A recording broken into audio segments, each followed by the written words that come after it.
Students, in the last lesson, we have seen the causes and consequences of the two world wars.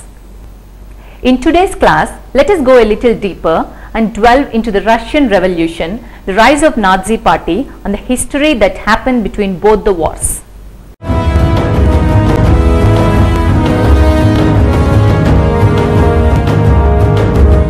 Tsarist Russia has a huge land mass that was spread across two continents of Europe and Asia, and it was a Euro-Asian power.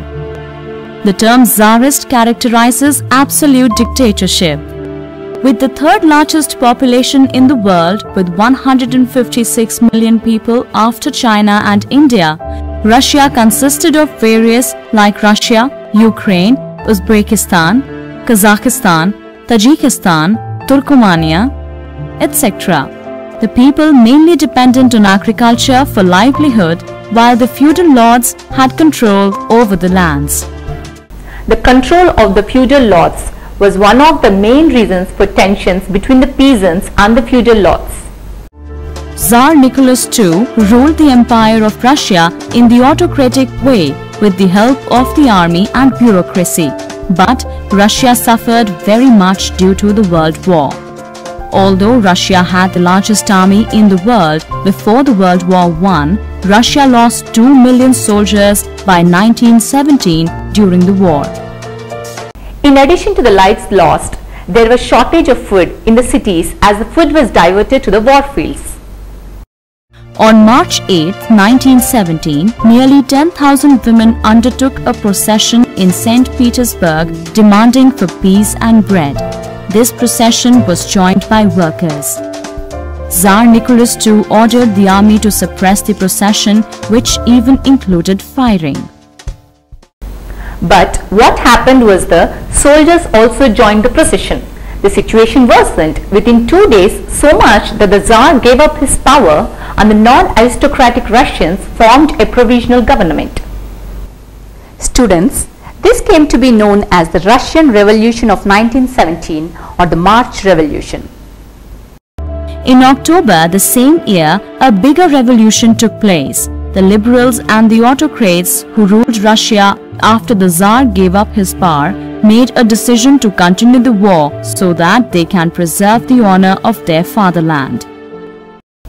Students, one interesting point here is that the Russia followed a Julian calendar until February 1st, 1918.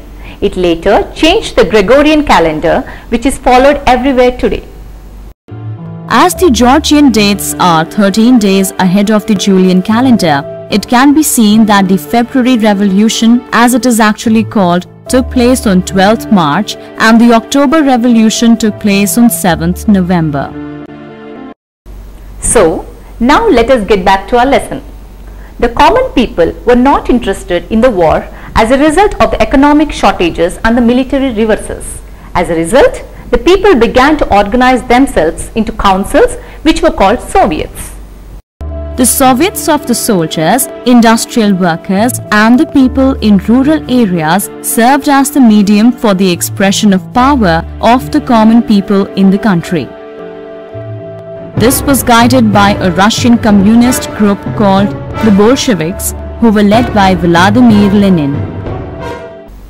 As the Bolsheviks took up the demands for immediate and unconditional peace, nationalization of all land and its redistribution and control over prices and nationalization of all factories and banks, they were successful in winning the confidence of the Soviets, which were the councils of peasants, workers and soldiers. During October-November 1917, the Soviets led by the Bolsheviks took over the provisional government. The Bolsheviks took all the measures to end the war and redistributed the land to the peasants. Complete peace could not be returned to Russia as a civil war began under the leadership of white armies of Russian monarchists and anti-communist soldiers with the help from Britain, France, USA and Japan. All the powers were defeated by the year 1920. Gradually, most of the former nations of the Tsar Empire agreed to join the Union of Soviet Socialist Republics or USSR set up in 1925 by the Soviet government of Russia. The Bolsheviks then announced the end of the Russian Empire and allowed for various nations to become independent.